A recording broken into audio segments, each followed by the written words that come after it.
जी हां दोस्तों, अचानक फेल हुआ शाह का मिशन 360 और कहां गायब हो गए 41 सांसद। स्वागत है आप सभी का। आप देख रहे हैं द राजनीति का विशेष सेगमेंट खबर और विश्लेषण। मैं हूं जब्बार खान। तो क्या संसद के मॉनसून सत्र से पहले शाह और भारतीय जनता पार्टी का वो सारा खेला जो बीते एक महीने में किया गया सब ध्वस्त हो गया? आखिर संसद के दोनों सदनों के भीतर जिस तरीके से उस आंकड़े को छूने की कोशिश शाह कर रहे थे, जिसमें पार्टियों की तोड़फोड़ से लेकर क्या कुछ नहीं था, मगर अब कहां है वो 41 सांसद? और क्यों ऐसे खबरें हैं? क्यों 41 सांसद तो इंडिया गठबंधन के लिए सपोर्ट में वोट करने वाले हैं? दोस्तों, बड़े दिलचस्प मोड़ पर देश की राजनीति आ गई है। दरअसल शाह लोकसभा में मिशन 360 में जुटे हैं। 17 अप्रैल को यानी कि बीते दिनों महिला आरक्षण और परिसीमन से जुड़े बिल पर लोकसभा में झटका लगने के बाद से हर हाल में पार्टियों के तोड़फोड़ कर मिशन पूरा करने का तक्रम चल रहा है। मगर संसद का मानसून सत्र आने से पहले शाह और मोदी खेमा फंस गया। बड़ा दिलचस्प मोड़ है। कैसे शाह को झटके पर झटका लग रहा है और क्यों कहा जा रहा है कि शाह के एनडीए के 41 सांसद कहां गायब हो गए, आपको विस्तार से बताते हैं। उससे पहले एक सवाल आपके जहन में आ रहा होगा कि फायदा क्या हुआ शाह का ममता की टीएमसी उद्धव ठाकरे की शिवसेना को तोड़कर? क्योंकि शरद पवार की एनसीपी को तोड़ने से पहले ही शाह खेमे को झटका लगा।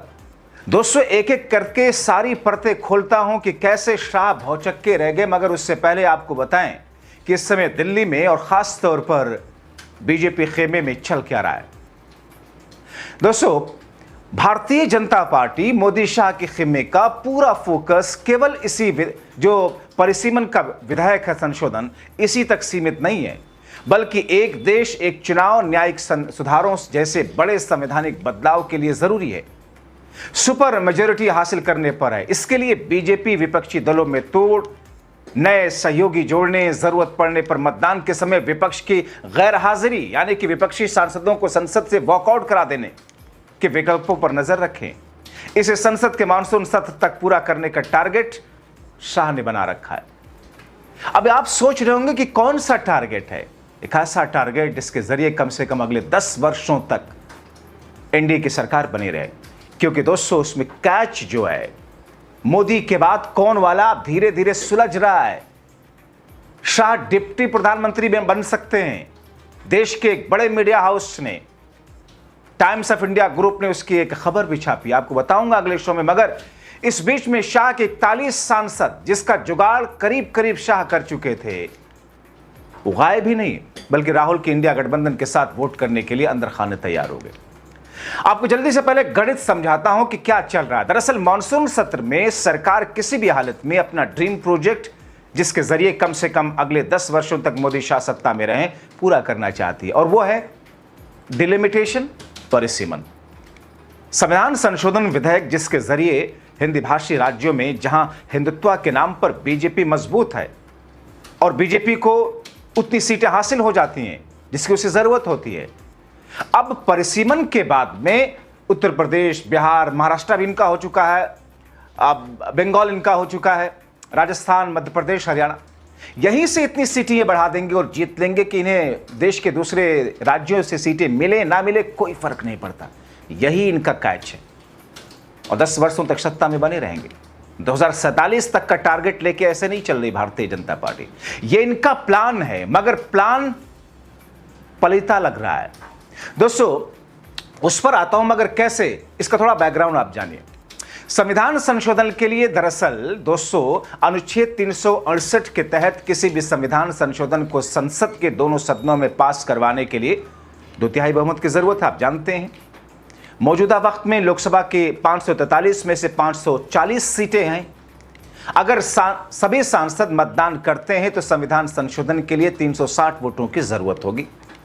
अप्रैल 2026 में संविधान का 131वां संशोधन विधेयक पर मतदान के दौरान 528 सांसदों ने वोट डाले। इसमें 298 सांसदों ने सरकार के पक्ष में, 230 ने विरोध में वोट डाला। 11 सांसद गैरहाजिर थे।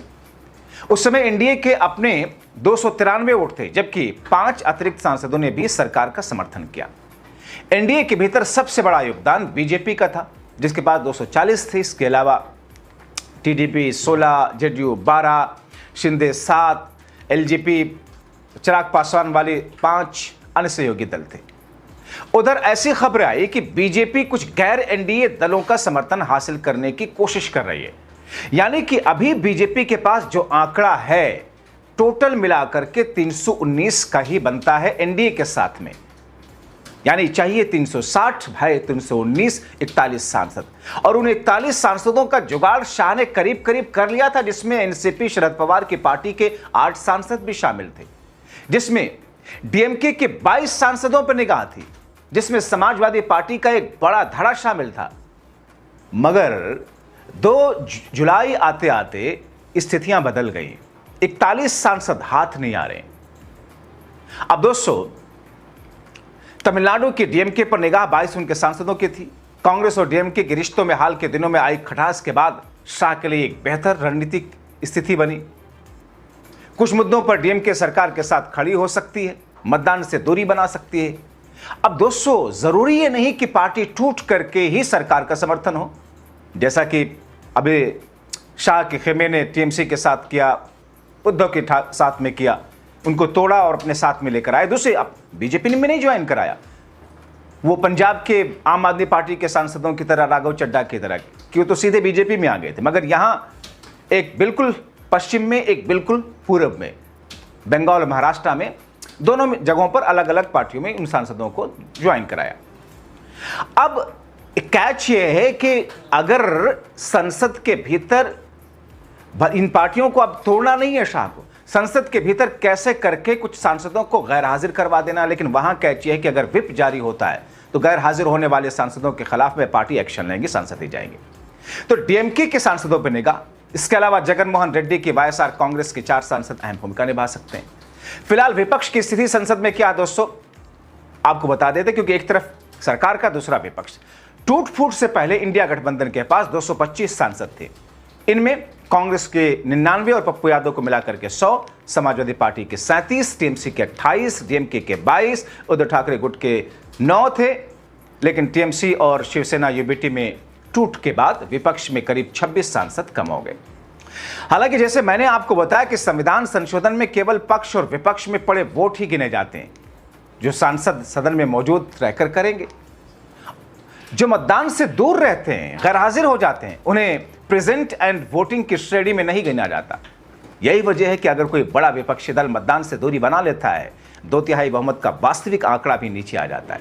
यानी कि 360 है, 360 में से मान लीजिए अगर 40 सांसद अलग अलग पार्टियों के, कुछ वो सांसद जो कि ना एनडीए में है ना इंडिया के, अगर वो गैर हाजिर हो गए या कुछ ने विरोध किया संसद के भीतर और वॉकआउट कर दिया वोटिंग से पहले, तो फिर क्या होगा?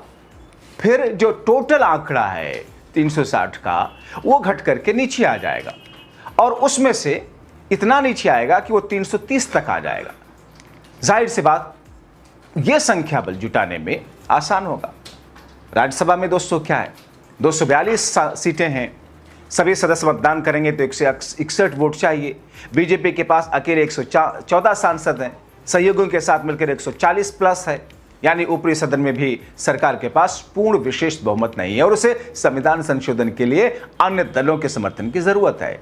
ऐसे में दोस्तों, जिन 41 कम हो रहे सांसदों पर भारतीय जनता पार्टी के खेमे की निगाह थी और करीब करीब उनको अपने पक्ष में कर लिया था, ऐन मौके पर वो गायब होते हुए दिख रहे हैं, क्योंकि शरद पवार की एनसीपी नहीं टूट रही। उत्तर प्रदेश में समाजवादी पार्टी की, अखिलेश की समाजवादी पार्टी फिलहाल नहीं टूट रही है और डीएमके के 22 सांसदों पर जो निगाह थी, वो निगाह भी हट चुकी है या हटा दी गई है।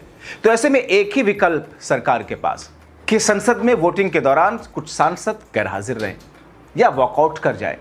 इतना आसान नहीं है, क्योंकि दोस्तों सबसे बड़ा जो ड्रीम प्रोजेक्ट है मोदी शाह का, डिलिमिटेशन और परिसीमन वाला, कि अगले 10 वर्षों तक सत्ता में वो रहेंगे और आगे आने वाले दिनों में प्रधानमंत्री पद के तौर पर की कुर्सी अमित शाह खुद के तौर पर देख रहे हैं।